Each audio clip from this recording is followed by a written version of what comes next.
किसी दौर में एक मजदूर था, उसने अपनी जिंदगी का एक वाकया लिखा। अब इसको सुनिएगा।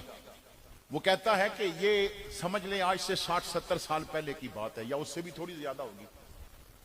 वो लिखता है कि मेरे वालिद बीमार हो गए, गरीब बड़े थे, उन्होंने भी मजदूरी की।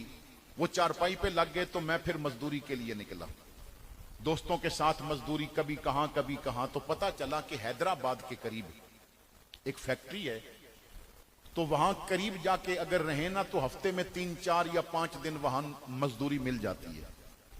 तो मैं और मेरे दोस्त चले गए। वहां जाके मैंने घर वालदैन को खत लिखा कि ये मेरा एड्रेस है, क्योंकि उस दौर में मोबाइल का तो तसव्वुर भी नहीं था यहाँ, और पीटीसीएल फोन भी वो अमीरों के घर में कहीं कहीं होते थे। तो मैंने खत लिखा कि ये मेरा एड्रेस है, अगर कोई मजबूरी परेशानी हो तो मुझे आगाह कर देना।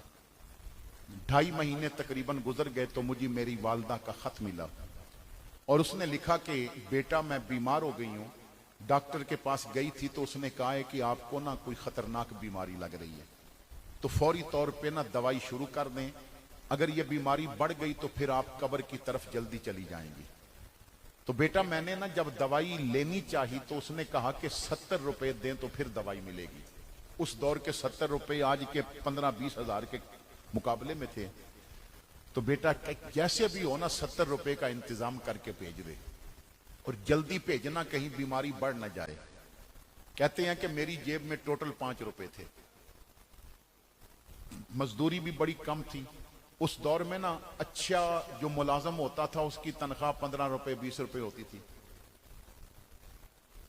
तो मेरे भाइयों बड़ी तवज्जो से सुनिएगा। वो कहते हैं मैं बड़ा परेशान, खत मां का जेब में डाला, कुछ दोस्त थे जानने वाले, उनके पास भी गया, फैक्ट्री के जो मैनेजर थे उनके पास भी गया कि कहीं उन्हें खत दिखा के बताऊंगा कि ये मेरी मां की मजबूरी है तो मुझे पैसे दे दें, मगर कहीं से भी ना मिले। मैं बड़ी परेशानी में वापस आया, अपने कमरे में बैठा था और जेब में हाथ डाला कि चलो मां का खत निकाल के फिर पढ़ते हैं, तो हाथ नीचे चला गया, जेब रस्ते में किसी ने काट ली थी। वो जो 5 रुपए थे वो भी चले गए और खत भी चला गया। मैं बड़ा रोया कि 5 रुपए होते तो वही भेज देता। फिर आहिस्ता आहिस्ता थोड़े थोड़े करके भेजता रहता। मैं बहुत परेशान हो गया, दिन रात परेशानी में। मां क्या सोचती होगी कि इसने मेरे लिए 70 रुपए भी वो नहीं भेज सका। कहते हैं 2 हफ्तों के बाद मुझे मां का खत मिला। मैंने ना डरते डरते पहले तो खत ही नहीं खोला कि मां ने लिखा होगा बेटा 2 हफ्ते हो गए तूने अभी तक पैसे नहीं भेजे। खैर मैंने खत खोला तो मां ने ना सलाम के बाद कई दुआएं लिख के कहा था, बेटा जीता रह, तेरे भेजे पैसे मुझे मिल गए। मैंने दवाई ली है, मेरी बीमारी काफी बेहतर हो गई है, मैं सेहतमंद हो गई हूं। बेटा मुझे पता है तू मजदूर है, पता नहीं कैसे तूने पैसे इकट्ठे करके मुझे भेजे होंगे।